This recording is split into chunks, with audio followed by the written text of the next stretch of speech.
This constitutes a security hazard. I think it's really remarkable that the Dinky Thunderbird 2 has had such a long, long legacy.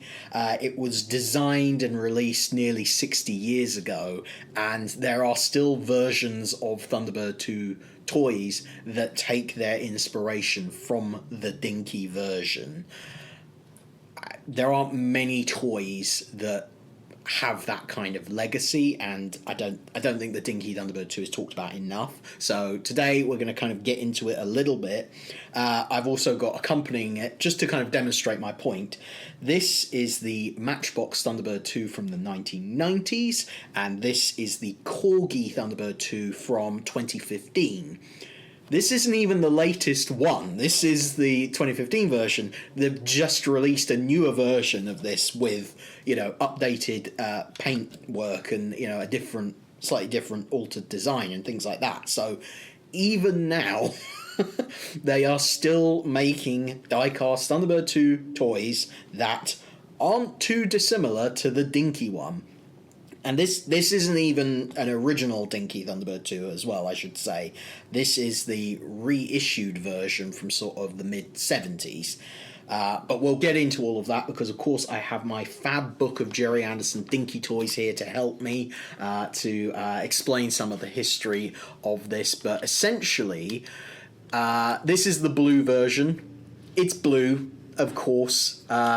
Famously, one of the weirder design choices that Dinky made was basically making toys in whatever colour that they fancied, basically. And this is the blue Thunderbird 2, which, as I say, actually came later. The original version was green, and we shall just go into a little bit of the history here by taking a look at the Dinky Toys book by Fanderson. So the original Dinky Thunderbird 2 was issued in 1967, and then it was removed in 1973, but then reissued in 1974 with this blue design. So that's what the original one looked like. As you can see, it was green, so they got that bit right, and it was a lovely, lovely thing. It was originally priced at 12 shillings and 11 pence, and it was originally, as I say, a sort of painted in a gloss green colour with some yellow legs, and then it later sort of came in metallic green. I think that's one of the rarer ones to find, because then in 1974 it was given a major redesign. And if I turn over the page, this is the section of the book that details what we have here. So this version is catalogue number. So the original, sorry, I should get the catalogue number right. The original version was catalogue number 101, and the later version was 106. It was issued in 1974, and they continued selling these until the Meccano factory on Binns Road was closed down in 1980. And this one is actually slightly larger than the original one. So the original one was 143 millimeters long. This one is 153 millimeters long. It was priced at 15 shillings and 11 pence, and the colour, of course, was metallic blue. The first versions were all metal with either yellow or red legs, which is what I've got here. This one is all metal and it has yellow legs, as you can see right there. But yeah, as I say, they later did a yellow one, and then that was then superseded with the lower half where the base of Thunderbird 2 was changed from metal to plastic. The colour for the lower half around 1977 was either black or white with yellow or red legs.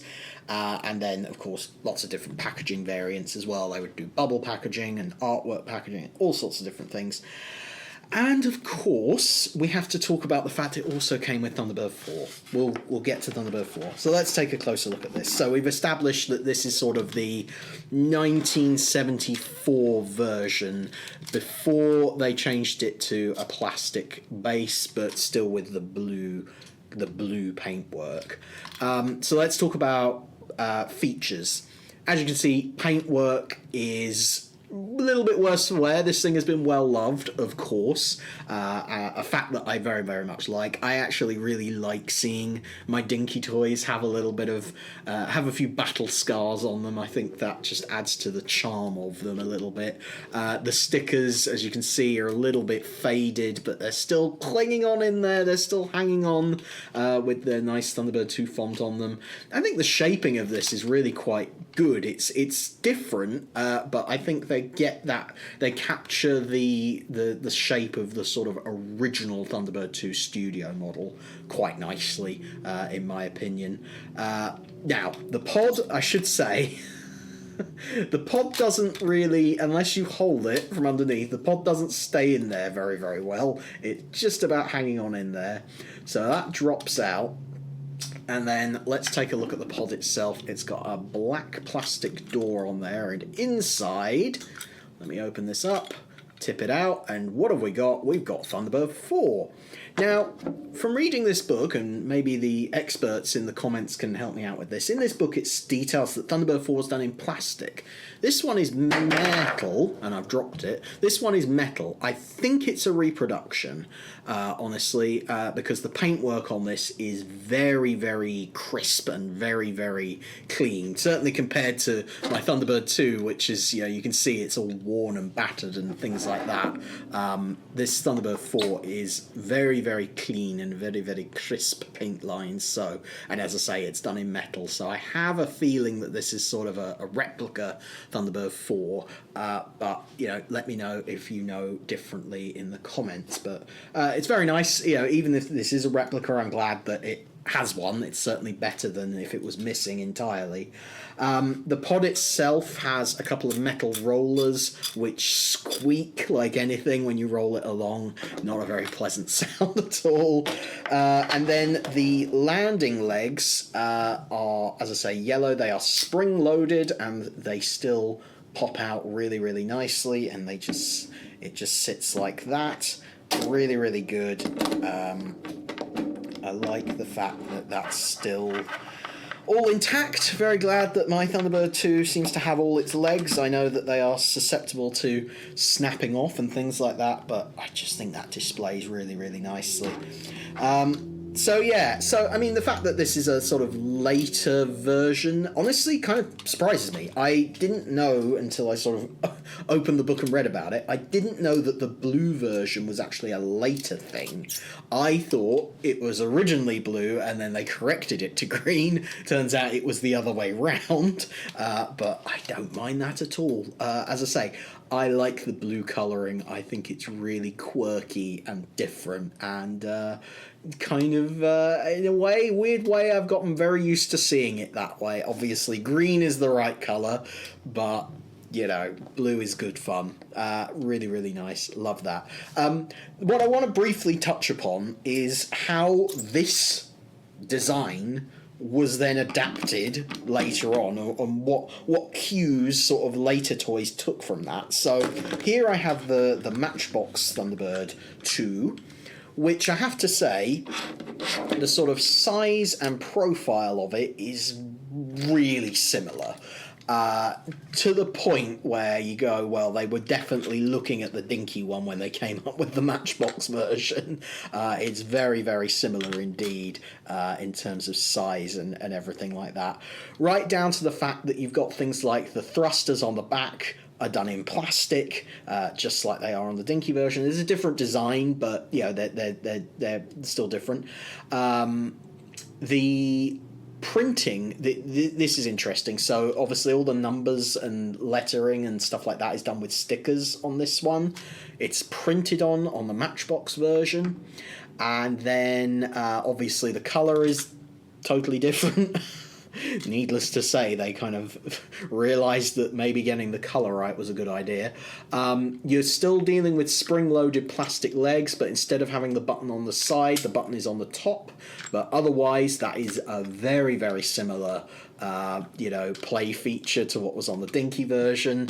Of course, you've got the pod. The pod on this one is spring-loaded.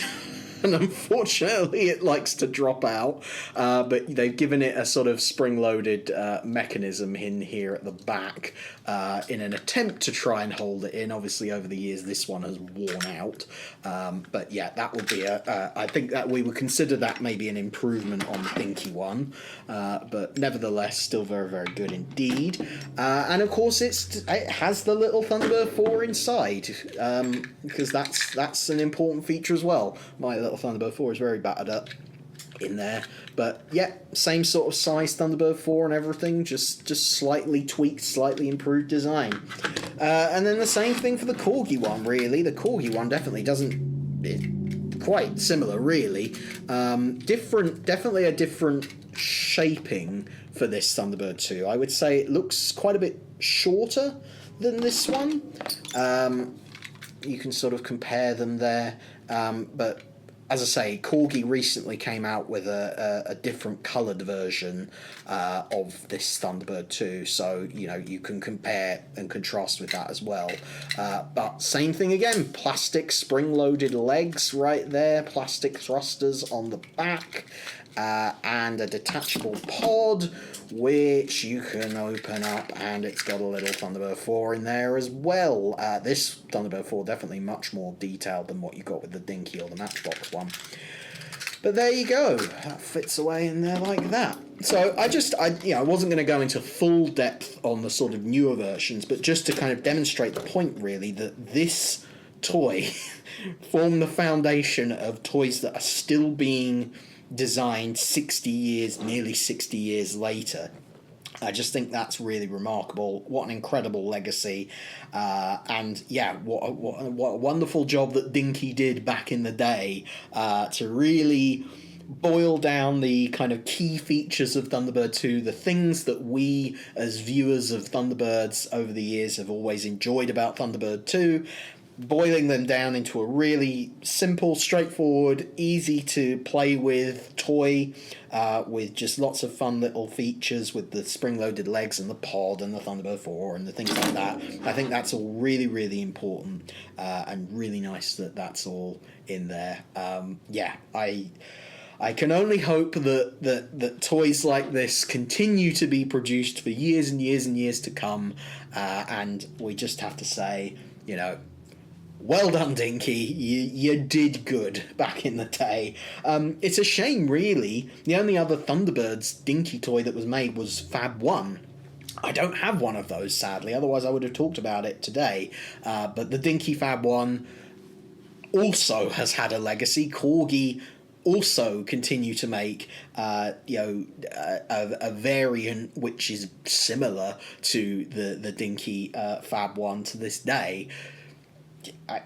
That's remarkable as well. But yeah, it would have been nice to see some Dinky Thunderbird 1s and Thunderbird 3s and Thunderbird 5s, but of course today Corgi is spoiling us with all sorts of stuff for the 60th anniversary of Thunderbirds that I would love to pick up.